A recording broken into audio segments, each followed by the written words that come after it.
Well, I'm thinking of a lake scene, and I've set in my, it's not the distant horizon, it's the point at which the land will meet the water in the foreground. I think I'm going to have two masses of land. One coming into about here maybe.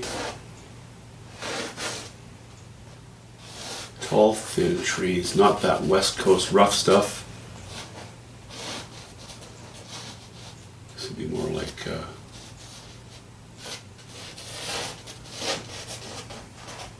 Cambrian shield, maybe some white pine,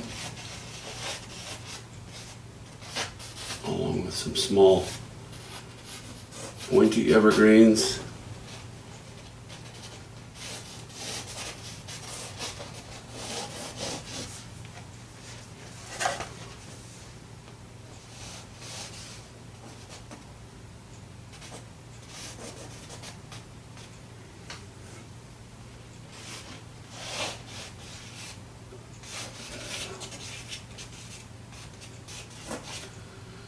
Maybe something interesting in the way of a bush in the foreground here. And yes, we're going to have some stone as well, of course.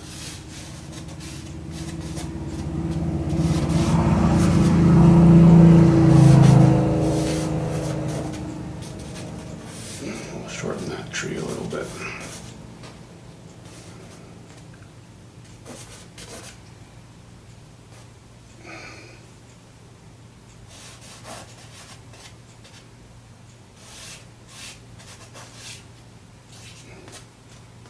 Okay, a bit of rock. And maybe an isle here, island.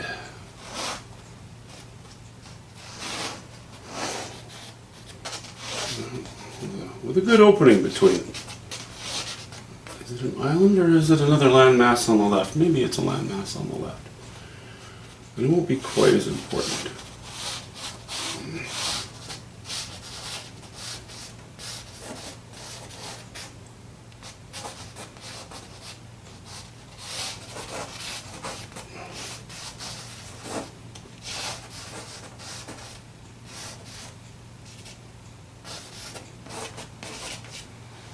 But I still like the idea of, I think, sweeping. Again, maybe a white pine.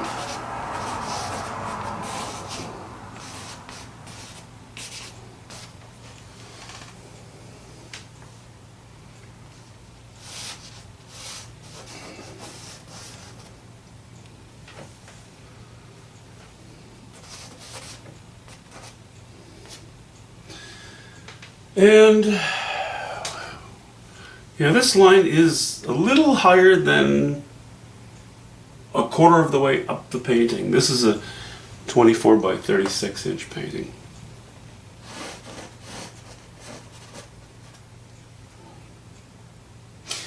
Let's show a distant shore here. Oh, I'm gonna go that high.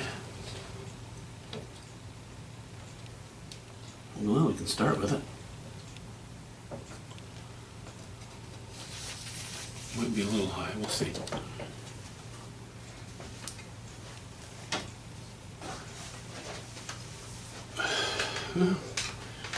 Maybe not.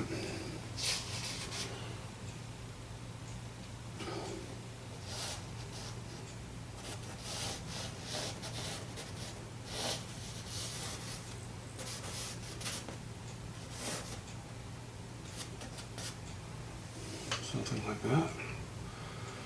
That's leaving a lot of sky, which may be just fine. I don't have a problem with that.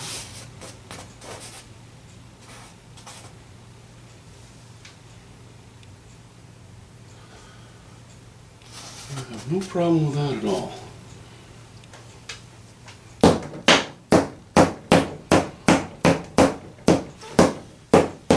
Flick off the loose charcoal.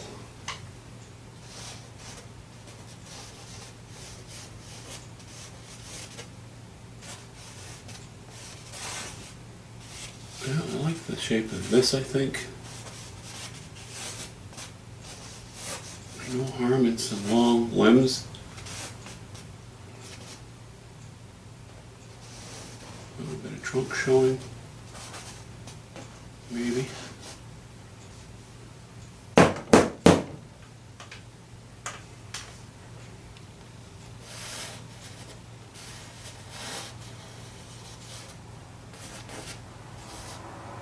Maybe it's silly to put rocks in the distance, I'm not sure.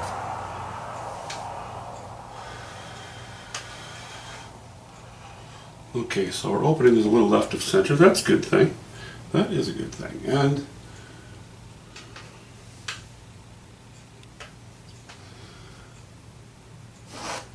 sky division.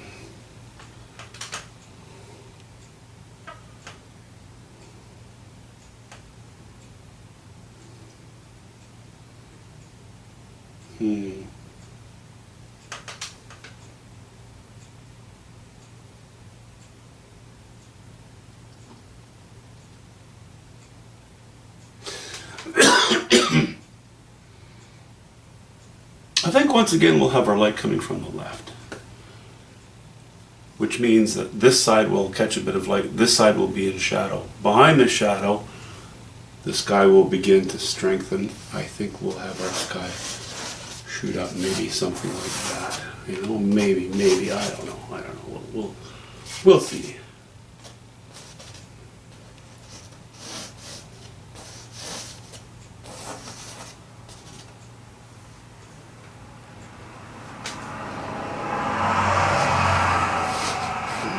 Going to, as I've done before,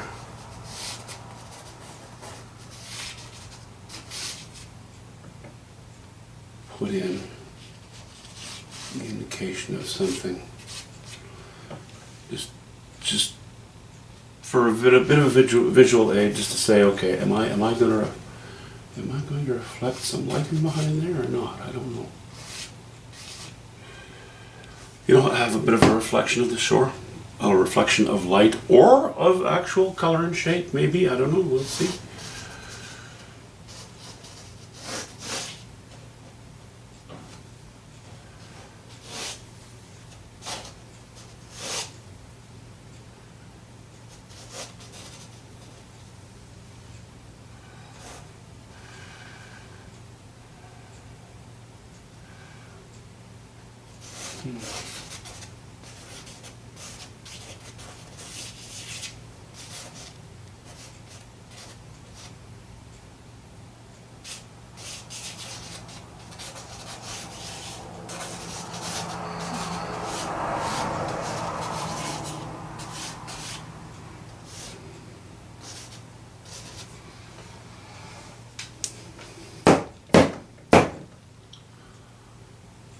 Okay.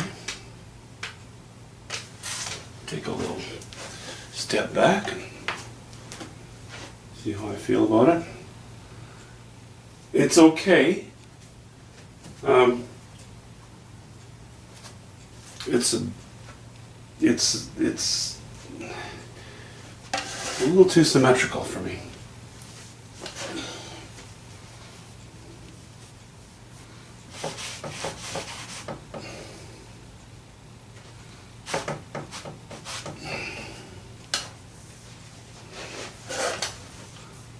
So I'm going to shorten that one,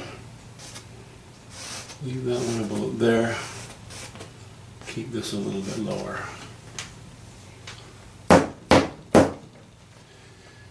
Yeah, I think that's a little more what I'm after.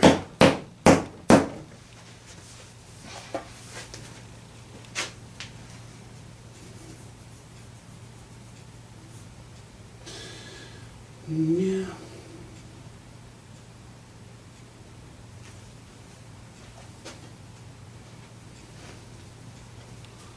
Okay. But I do have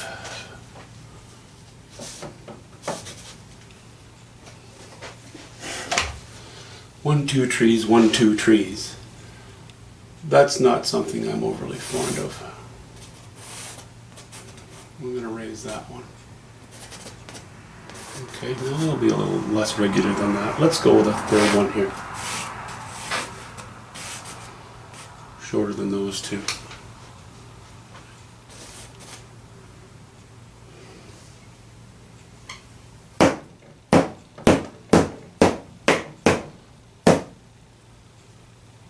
feel I'm going to end up with a fairly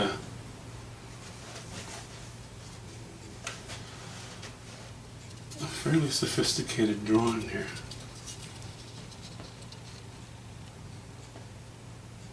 Maybe more than I want. I'm just making work for myself. I'm just making this job harder. That's okay. Some paintings require a little more labor than others.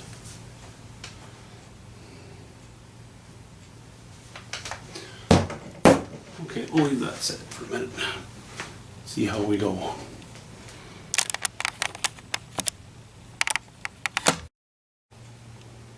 Okay, see that? There's not a pile of information there, but there's enough. The rest of the information's in my head. And except for the odd little scratch of charcoal, I think I'm going to mix up a little bit of dark paint and start the outline. Well, I guess we can get a few strokes on here. Hopefully improving as we go.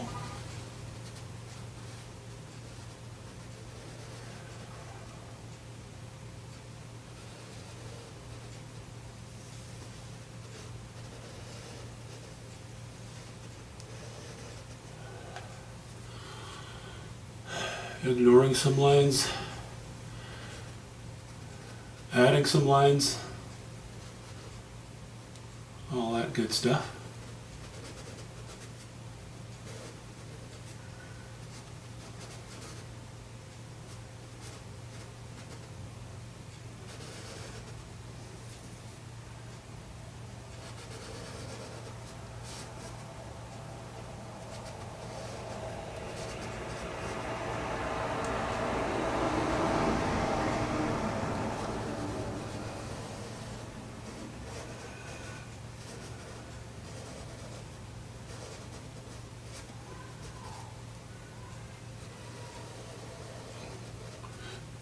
I've decided to bring this landmass a little closer than this one. And that's why you're seeing this line where the water meets the rock drop down a little bit.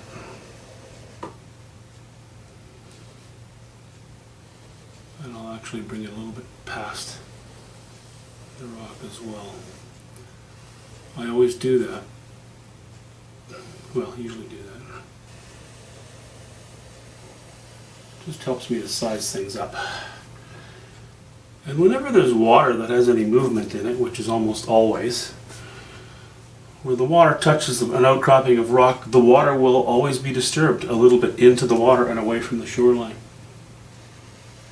And that changes whatever reflection is in the water to some degree.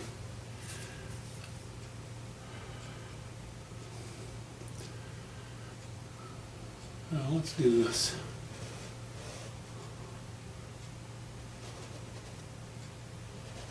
White pine-ish looking thing. You see a lot of white pines in the province of Ontario, Algonquin Park. More towards the, well, Quebec as well, more towards the eastern end of the country.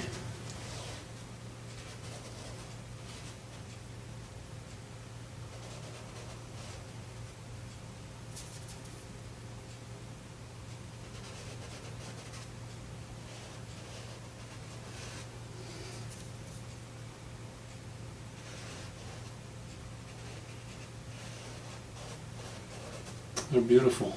They're kind of a little bit furry looking. Well, they can be anyway. A bit of a different texture. Broad sweeping branches, you know, they can really have a very much a wind-blown look to them. Okay, do I like it there? I don't think I do. I think I'd rather have this. Something like that.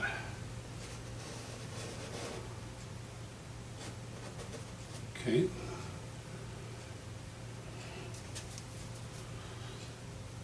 As usual, I'm not painting a pine tree. I'm putting in shapes that will hopefully in some way resemble a pine tree.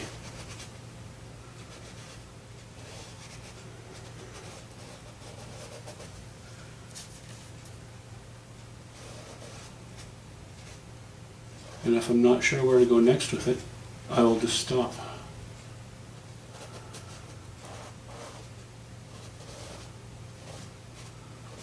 Like that. Just mixed up some ultramarine blue and raw umber. That's what I'm using for this.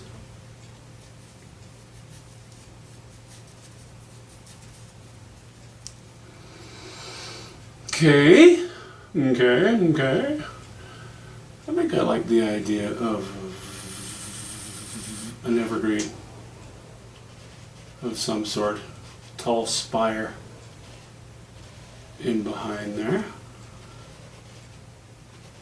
I think that's okay. Won't be very much of it showing, but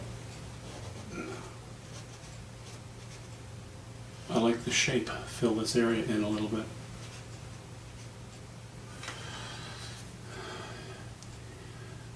And yeah, I still like this as well.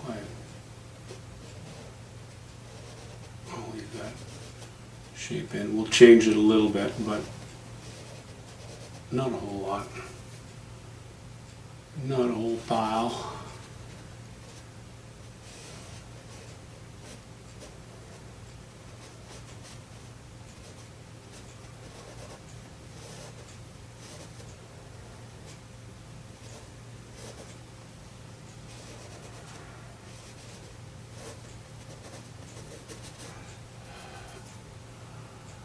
You know, and I'm drawing in the lines right now, but when I wash in the sky behind it, I'll be changing the lines again, just a little bit. You know, several steps of refinement as you go through this stuff. Okay, I'm going to stop right there. With those shapes, I think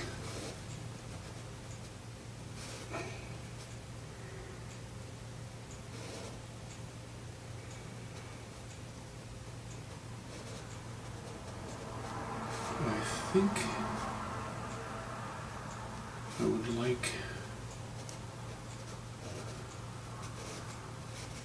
cut off that sharply.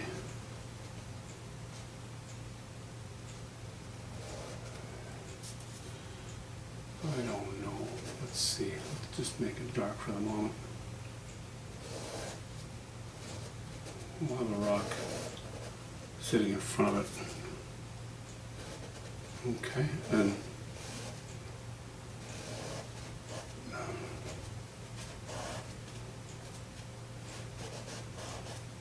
I'm not going to have the towering Pacific Northwest shoreline here that we often have. I'm going to try to lend more the appearance of Canadian Shield type rock. Not going to be as much about the rock as it is the general shapes and the colors and the light.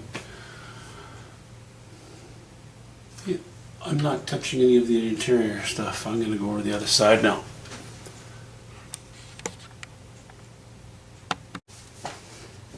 Well, this is pretty labor intensive and slow, so I'll get back to you once our basic outlines are in, okay?